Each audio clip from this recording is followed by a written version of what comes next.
2024 assembly ఎన్నికలకు పేదల పక్షాన మన జగన్ ఒక్కరు, పెత్తందారుల పక్షాన చంద్రబాబు, పచ్చ మీడియా దత్తపుత్రుడు చంద్రబాబు అనుకూల వర్గమంతా ఒక్కటిగా వస్తుంటే నాడు 2019లో ఒంటరిగా పేదల పక్షాన జగన్ ఎలా పోరాడారు, మరోసారి అదే విధంగా జగనన్నతో పాటు మేం పోరాటానికి సిద్ధమని మాజీ మంత్రి పేర్ని నాని అన్నారు. 2024 అసెంబ్లీ ఎన్నికలకి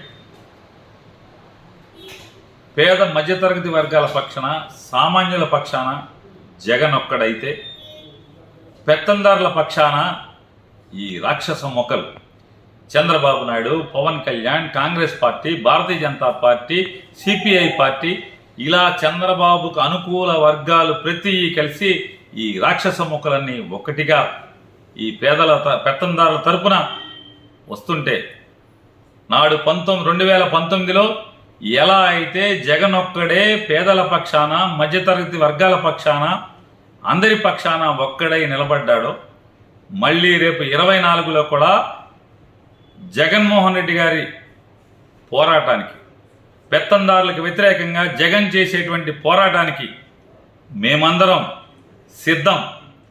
మీరందరూ కూడా సిద్ధం కండి.